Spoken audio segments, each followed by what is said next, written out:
क्या हुआ इस गांव को? क्यों पड़ा है 170 सालों से यह वीरान? क्या वास्तव में भूत रहते हैं इस गांव में? दोस्तों, हमारे देश भारत के कई शहर अपने दामन में कई रहस्यमयी घटनाओं को समेटे हुए हैं। ऐसी एक घटना है राजस्थान के जैसलमेर जिले के कुलधरा गांव की। यह गांव पिछले 170 सालों से वीरान पड़ा है।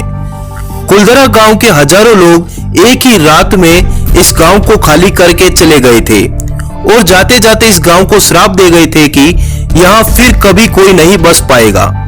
तब से ही यह गांव वीरान पड़ा है। कहा जाता है कि यह गांव रूहानी ताकतों के कब्जे में है। कभी एक हंसता खेलता यह गांव आज एक खंडहर में तब्दील हो चुका है। टूरिस्ट प्लेस में बदल चुके कुलधरा गांव घूमने आने वालों के मुताबिक यहाँ रहने वाले पालीवाल ब्राह्मणों की आहट आज भी यहाँ सुनाई देती है। उन्हें वहाँ हर पल ऐसा अनुभव होता है कि उनके आसपास कोई चल रहा है। बाजार के चहल पहल की आवाजें आती हैं, महिलाओं के बात करने, उनकी चूड़ियों और पायलों की आवाजें हमेशा ही यहाँ के माहौल को भयावह बनाते हैं। प्रशासन ने इस गांव की सरहद पर एक फाटक बनवा दिया है, जिसके पार दिन में तो सैलानी घूमने आते हैं, लेकिन रात में इस फाटक को पार करने की हिम्मत कोई नहीं करता है।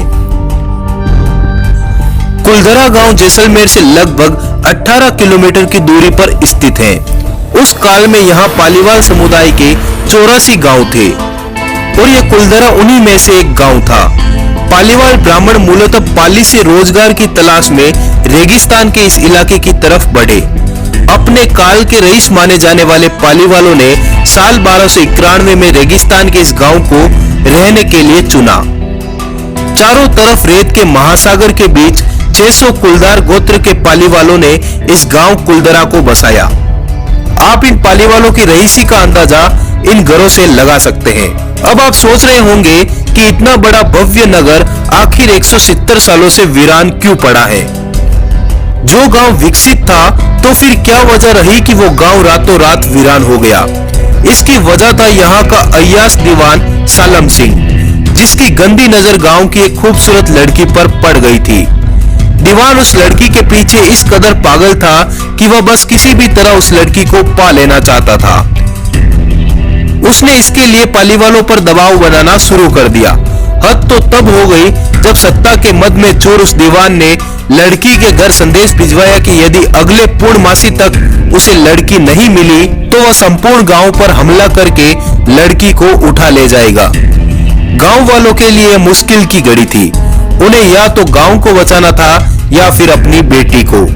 इस विषय पर निर्णय लेने के लिए सभी 84 गांव वाले एक ही रात में गांव के मंदिर पर इकट्ठा हो गए और पंचायतों ने फैसला किया कि कुछ भी हो जाए अपनी लड़की उस दीवान को नहीं देंगे।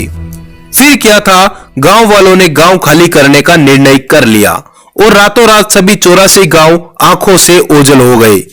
जाते जाते उन्होंने श्राप दिया कि आज के बाद इन घरों में कोई नहीं बस पाएगा। आज भी इस गांव की हालत वैसी ही है जैसी उस रात थी जब लोग इसे छोड़कर चले गए थे। पालीवाल ब्राह्मणों के श्राप का असर यहाँ आज भी देखा जा सकता है।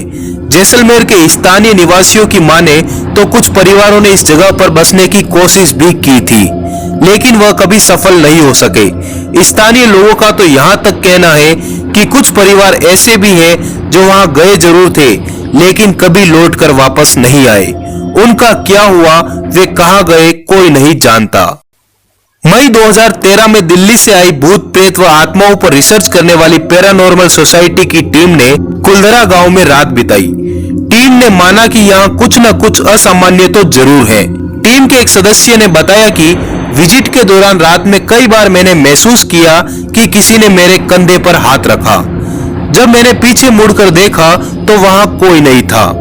पैरानॉर्मल सोसाइटी के उपाध्यक्ष अंशुल शर्मा बताते हैं कि हमारे पास एक डिवाइस है जिसका नाम है गोस्ट बॉक्स।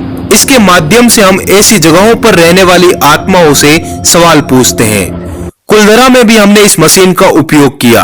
कुछ आवाजें आई तो कहीं असामान्य रूप से आत्माओं ने अपने नाम भी बताए। शनिवार 4 मई की रात्रि में जो टीम कुलधरा गई थी, उनकी गाड़ियों पर बच्चों के हाथ के निशान भी मिले। ये सारी बात कुलधरा गई टीम के सदस्यों ने मीडिया को भी बताया था। पर्यटक यहाँ इस चाह में भी आते हैं कि यहाँ दबा हुआ सोना उन्हें मिल जाए। इतिहासकारों के मुताबिक पालीवाल ब्राह्मणों ने अपनी संपत्ति, जिसमें भारी मात्रा में सोने, चांदी और हीरे जवाहरात थे, उसे जमीन के अंदर दबाकर यहाँ से चले गए थे।